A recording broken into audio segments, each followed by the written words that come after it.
Hi,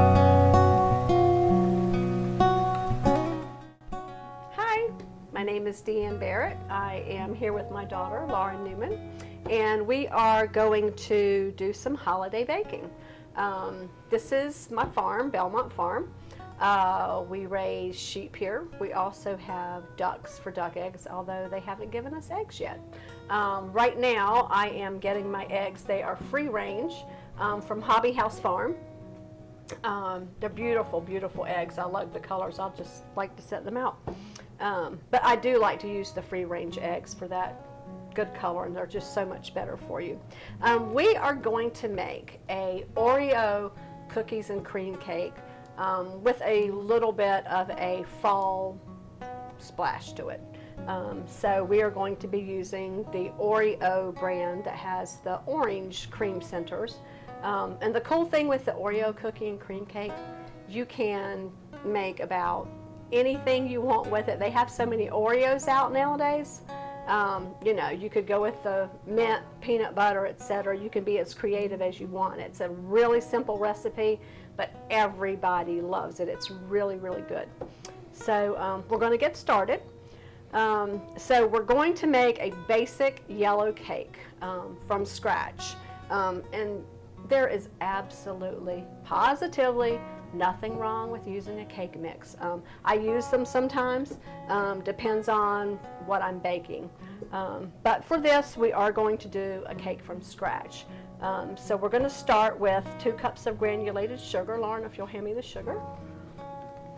Now, I'm going to tell you a little story. These Tupperware containers here were my grandmother Ballard's.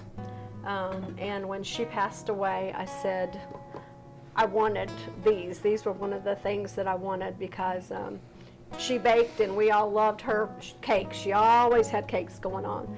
And it still got her handwriting there where she wrote sugar.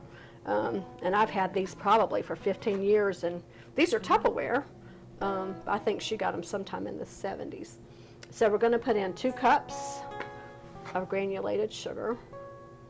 There we go, 1, 2. And, oops, I'll hand that back to you. I've already measured out 1/2 cup of oil, whatever kind you want to use. If you'd rather use melted butter, you can do that, but the actual recipe calls for oil, so I decided to stick with oil. Then we're going to put in 2 large eggs. I'm going to use 2 of these. One thing I do is I always crack my eggs, separate bowl, and then I pour them in. Because if you get a shell in, it's a whole lot easier to dig it out of here than out of there.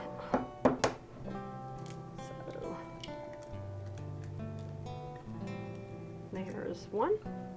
There you go. You know, we didn't do a little trash bowl, just here, throw it in the disposer. Like, oh yeah, Rachel Ray, she always keeps a trash bowl. We didn't do that. Okay. So there's our 2 eggs. Then we're going to do 2 egg yolks. Now, these are store-bought eggs. And I am going to use these because we're just going to use the yolk out of this so that you can see the difference in the egg yolks. Actually, tell you what I'm going to do. There we go. Now you can see better.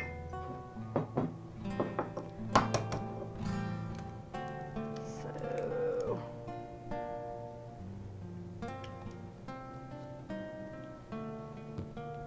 there we go. 1.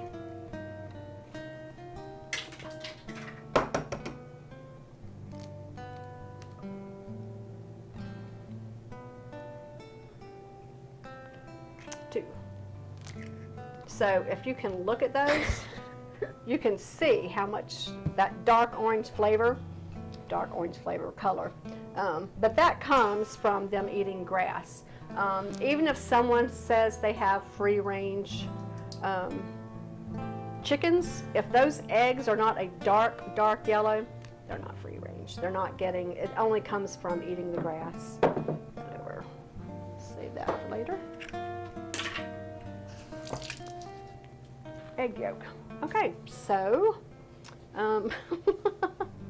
my beater is over here. All right. right. So we're going to cream this all together, so I say. All right, and you want to give it a good 2 to 3 minutes, something like that. Just let it get really light and fluffy, mixed in very well.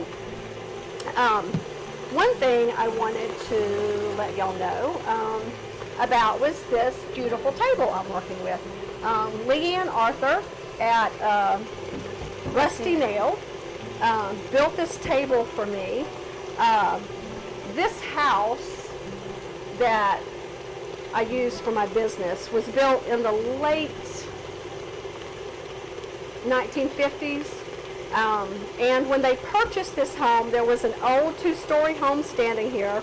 The Lambrights had built, and it had been, they had kept the name Belmont. The Grimke's had built here earlier and named the property Belmont. The Lambrights kept the name Belmont, and they built a huge 2-story white house. And then the Dillards lived in that house for 100 years, and then it was empty.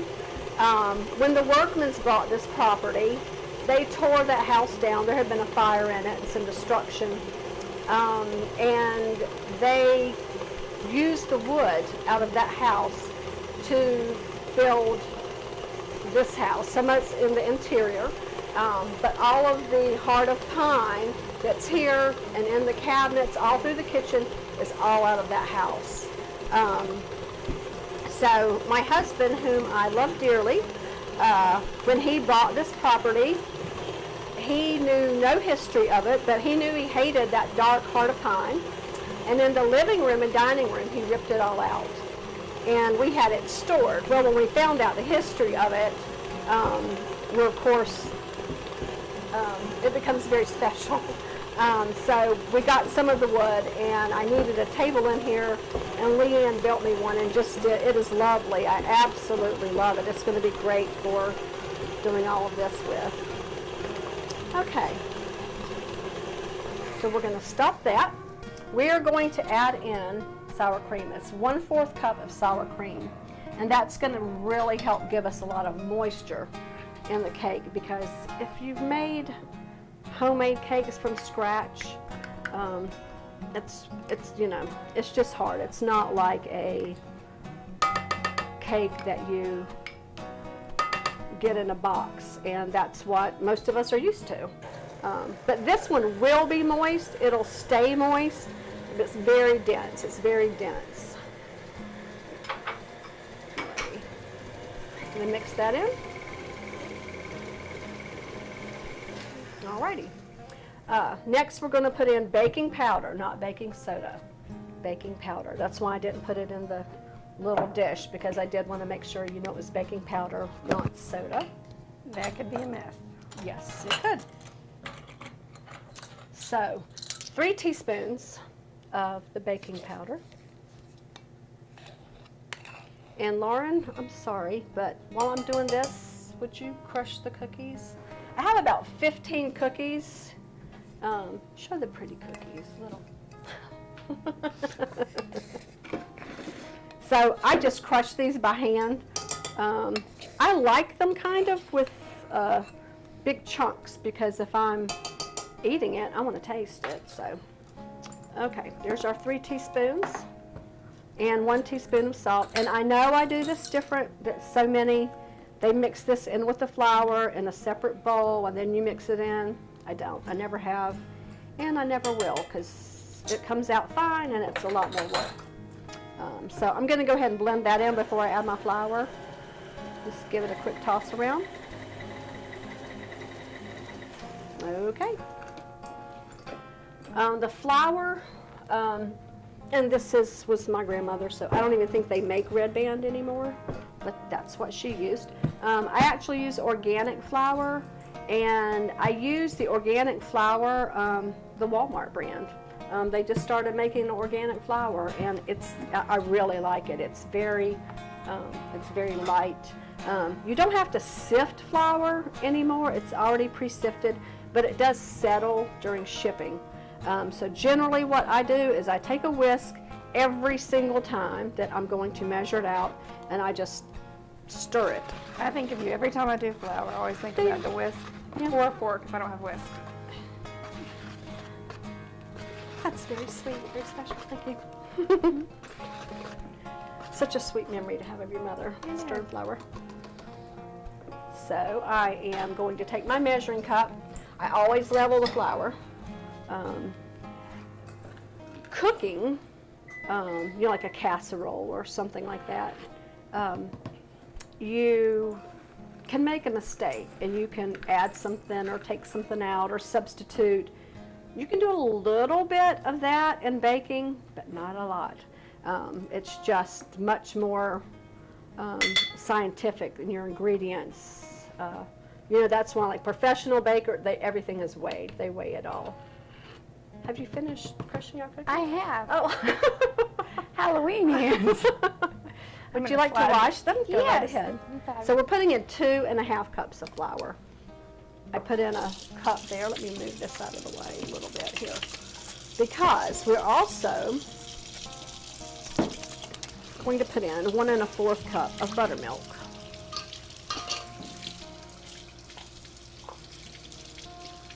Buttermilk really helps make a nice crumb. So there's my cup. So I'm going to start and end with flour. So I put in a cup of flour. I'm going to incorporate that. Once I see it starting to get mixed pretty well, I'm going to pour in about half of this.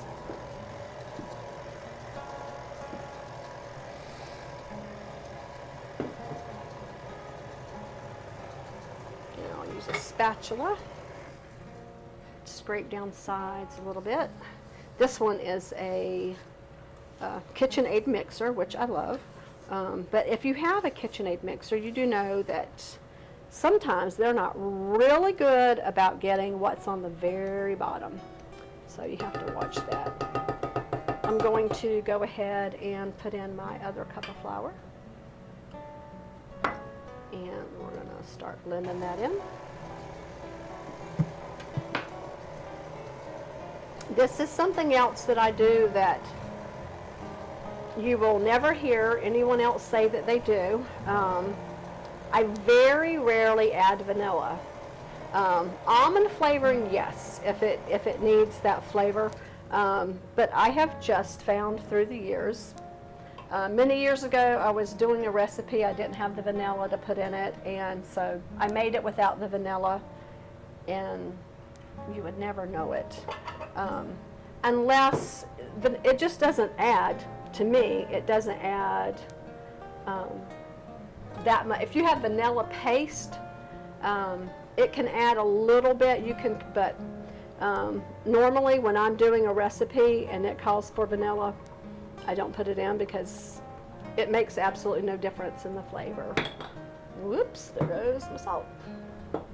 Okay, so I'm putting in the 4th cup of buttermilk.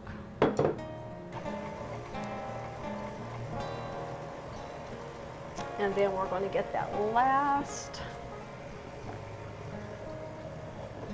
the flour here.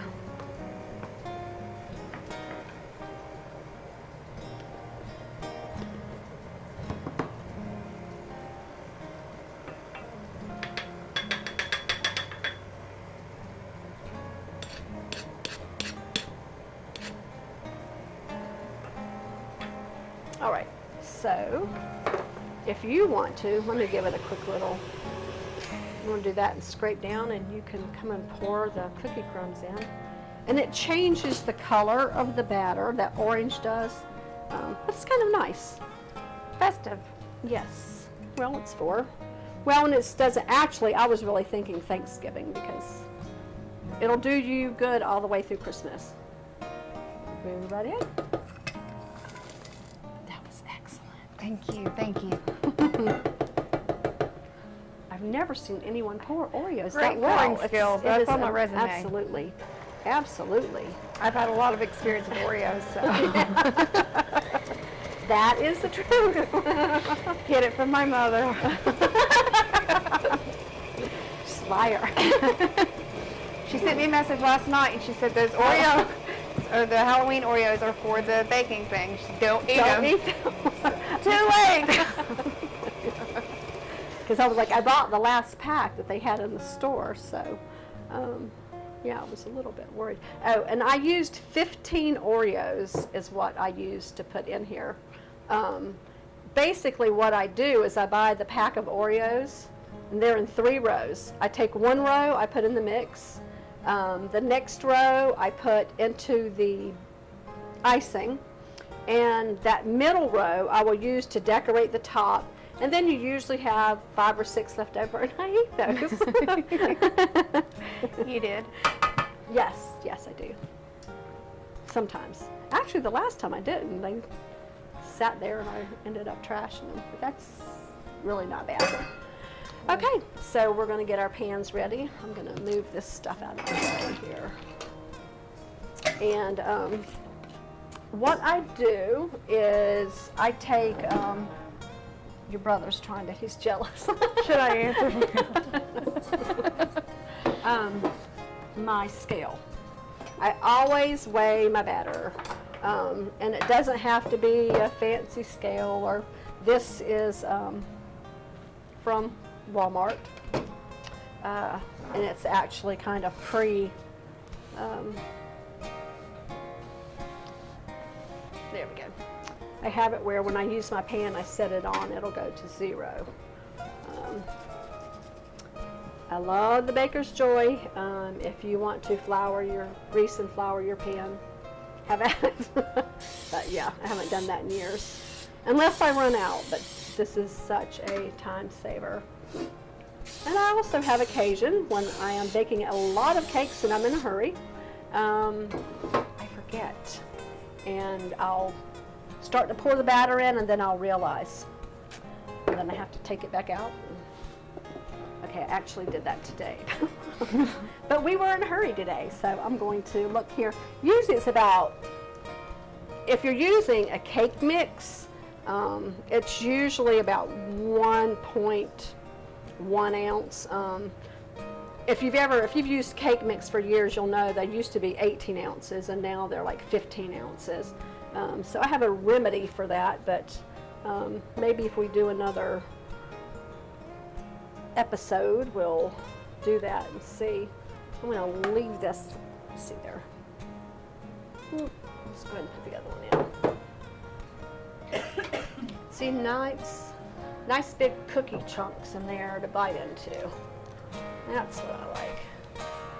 So I preheated my oven to 350. And I do have a convection oven, which I love. Okay. So,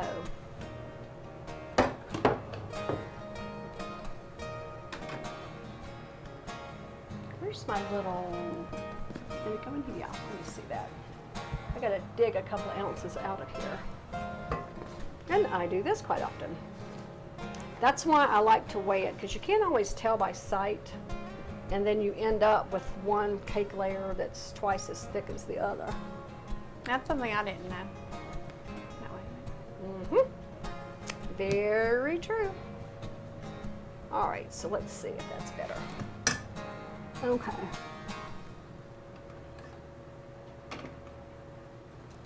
Yep, there we go. So we're going to pop these in the oven.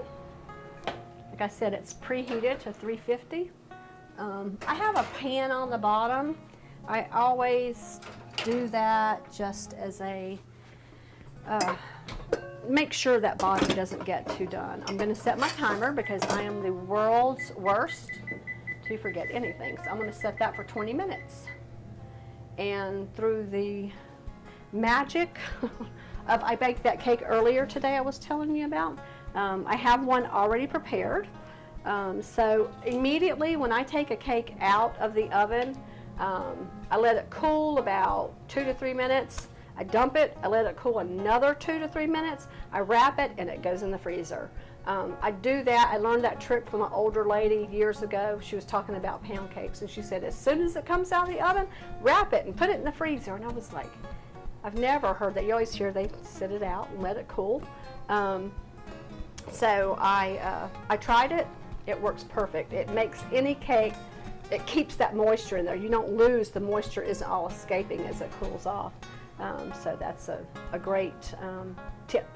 So we are going to get ready and make our frosting. And Lauren, if you'll grab the cakes out of there, they're actually in the cooler.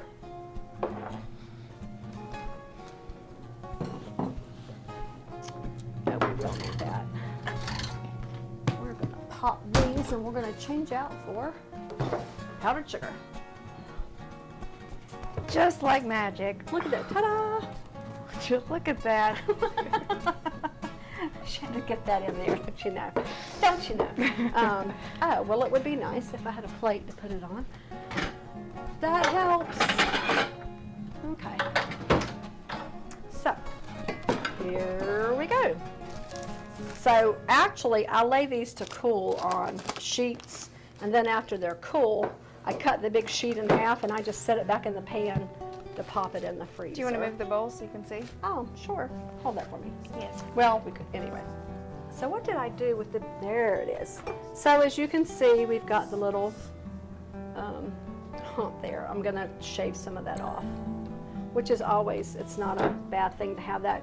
One thing, I kind of like it when I'm doing a cake and I have it, because if I'm doing a cake for a special order, I can't taste it. You can't cut their cake, and so it always just makes me nervous that it might not taste good, or I always worry. Yeah, that way later you can see what it tastes like. So we're going to pop that here, and we'll go ahead and cut, yeah, I'll go ahead and cut this one, then we'll make our frosting and they'll be ready to go. I'm going to cut as much off of this one. Still kind of frozen in there.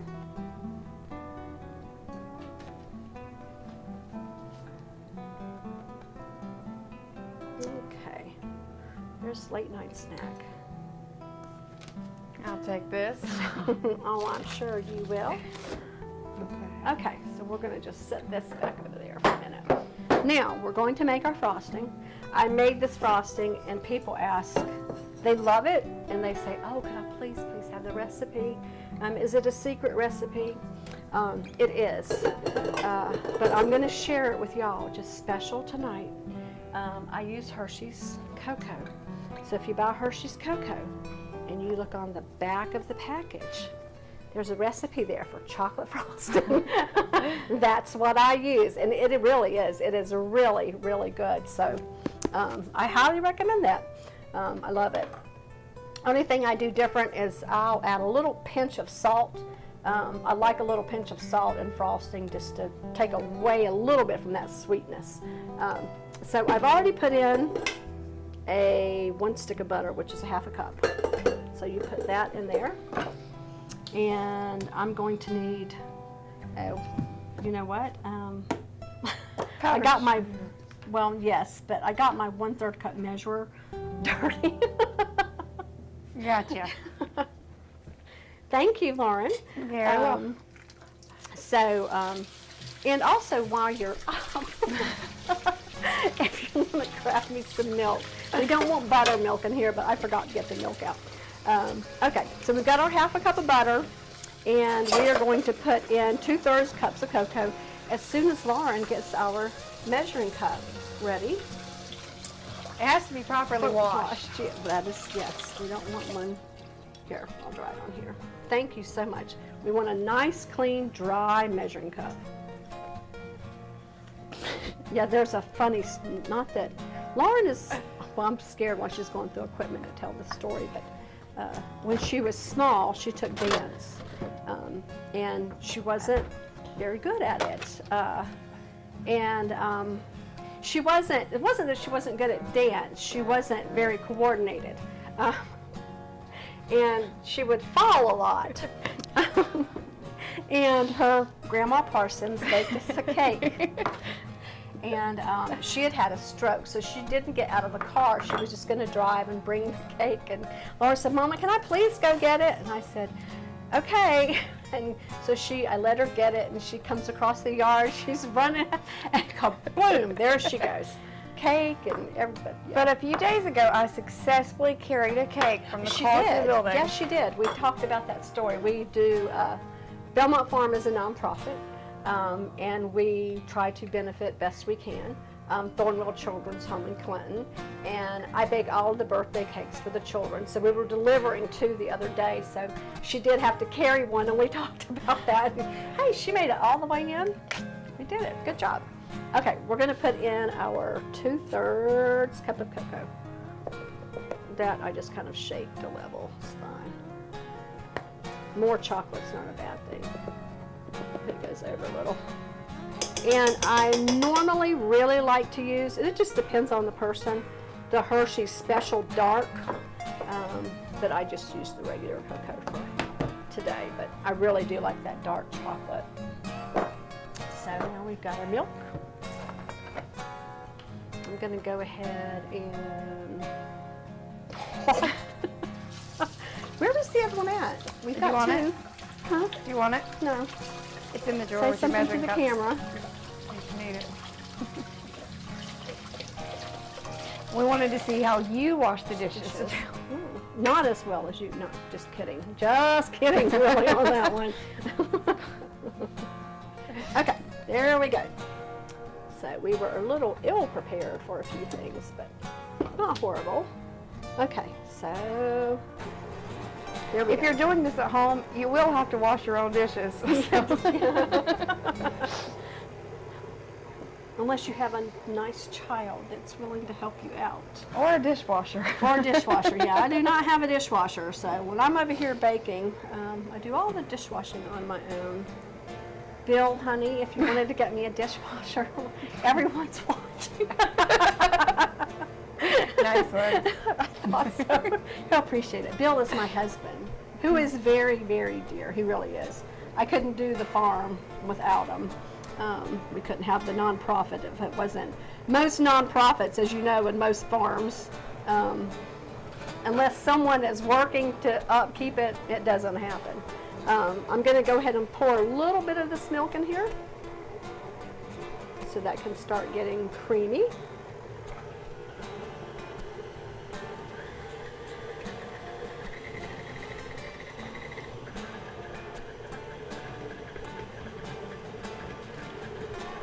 And sometimes when you're doing a recipe, especially with a frosting, humidity can make a difference sometimes.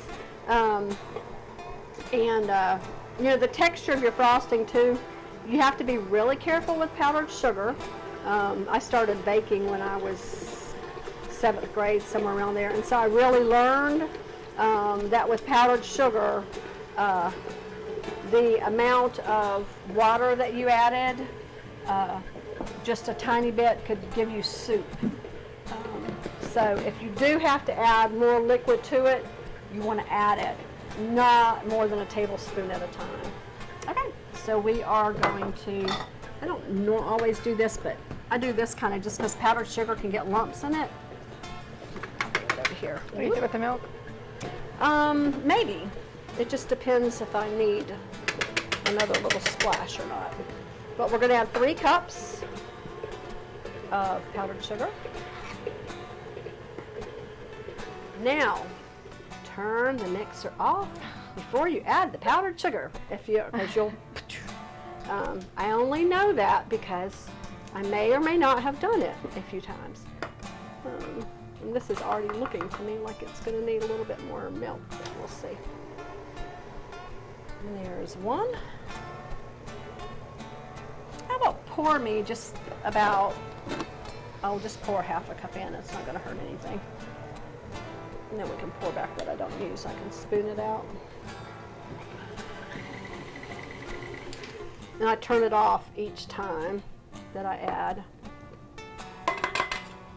There's nothing worse than the powdered sugar and I do it actually quite often because I'm in a hurry and I'll just slap the mixer back instead of going on first speed and flume. Well, if you do it around Christmas time, you can pretend like it's snow. There you go. Yes, snow. That's snow all over my floor and counter. Yeah. And stovetop. Appliances. And hair. Oh yeah, no. Thank you for that extra half cup, but I think we're going to be good. I don't know. We don't have the third one in there, so we're going to put in the last one. So see, it's really simple. Look at that. I like chocolate frosting. It's my favorite. Chocolate's my favorite. Oh, Lauren, are your cookies crunched up for the frosting? Oh, well, I'll get right on that. You can actually, if you want to, just come over here and crunch them and throw them in the bowl. I let those mix in a little bit more. These being big chunks too. Oh, I'll let the mixer will break them up more. Oh, sorry. I'm just, Mother has to upset. Have her hand in the cookie jar. Lauren? Since Jackson calls you your room back there, I'll send you to your room. Jackson is her son, my youngest grandson. He will be mad that he's not here for this. Yes, he will. Well, we'll do him one for his birthday. His birthday's Sunday, so I won't get to see him, but when he comes back up here, we will make him a birthday cake. Now, I will say this. I had some of this frosting left over, so I did not. Usually I'll either double the recipe or I'll make 1.5 times. I do that with almost any frosting recipe because I don't like to skimp on frosting. I don't want to have to be really careful, and I want it on there thick, I want it on there well. But I also, if you would have made this recipe like with the 1.5 times, take out about a cup of it and set it to the side if you wanted to do any piping on top, and we're going to talk about that in a minute.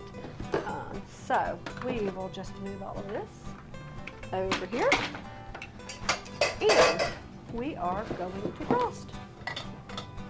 So there we go.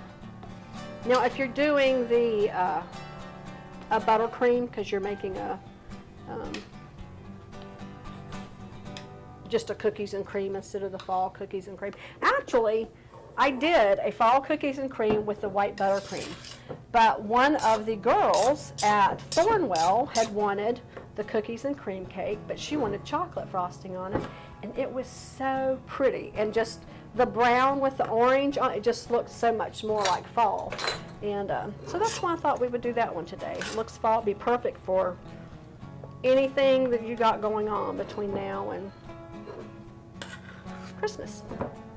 So we're just going to start in the middle and spread out. These knives, they're by Wilton. You can get them at Walmart. I love them. I used just a kitchen case knife for many years, and this is so much more preferable. So you just want to try and make sure it's level. There we go. Our second layer, Miss Lauren. Thank you so much. You are so welcome. Just a blessing.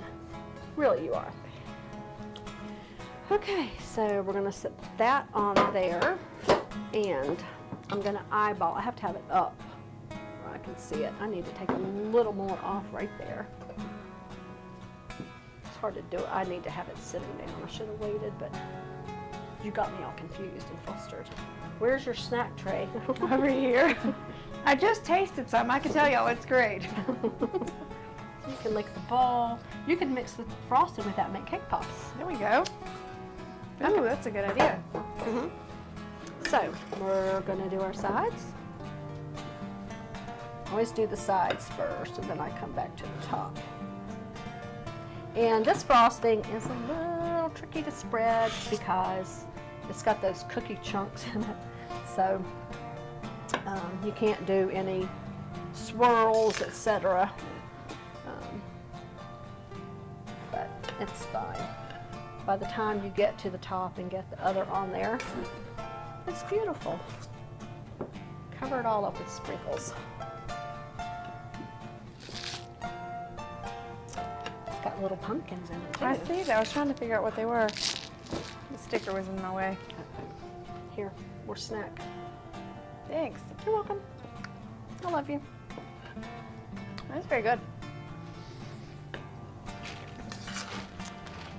Normally, really and truly, a lot of people say like, I don't know how you bake, and well, I am big, but I'm working on it. Not as big as I was getting bigger. a couple of weeks ago, or a month ago.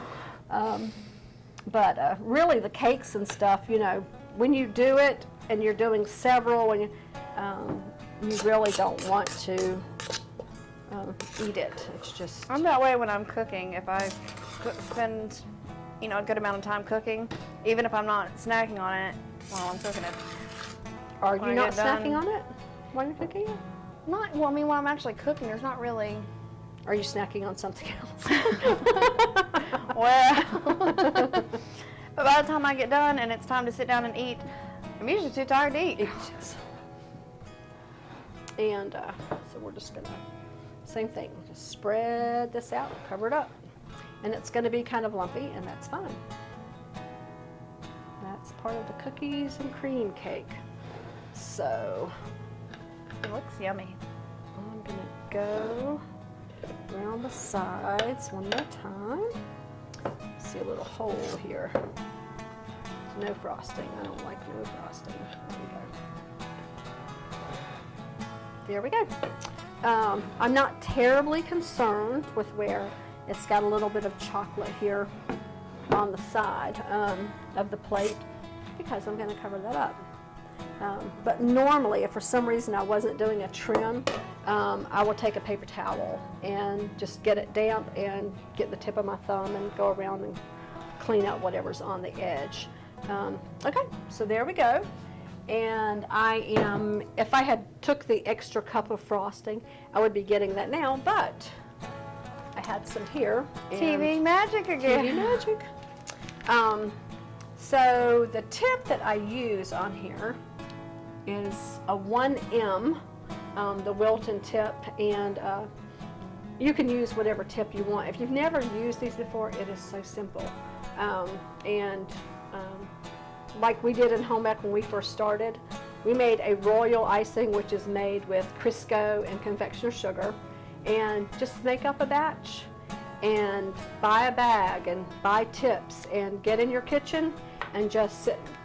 You can Google it and just sit and pipe and scrape it off and put it back in the bag. But it's super easy. But it just adds a little something to the cakes. I like it. So I like to do swirls around. There we go. Look at that nice scale. Yeah. So you sat around with some royal icing.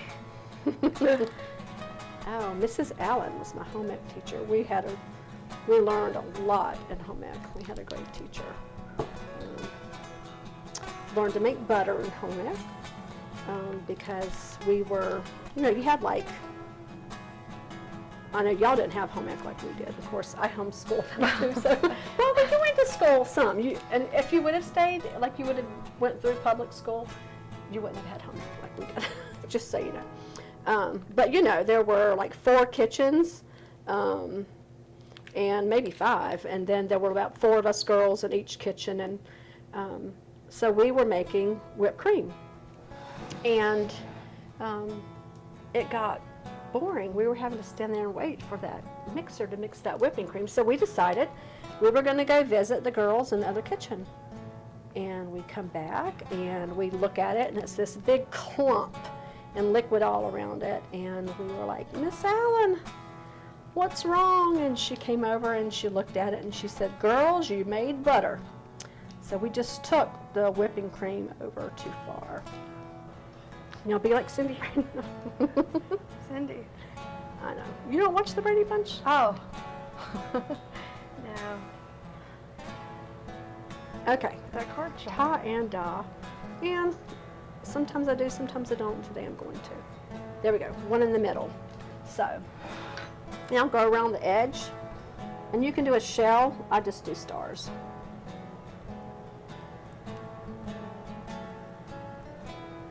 Tie this bag up some.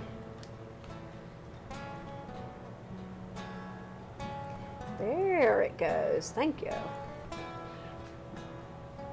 I'm gonna buy you one of those cake turner things. Yeah, I don't know why I don't get one. I look at them and then I just, yeah, That can be for your birthday, thank you. which was last month. Oh, well, you got me something for my birthday. Show them what you got me for my birthday. Well, I would if you were in a way. Oh. We're going to be selling Christmas trees here at the farm this year.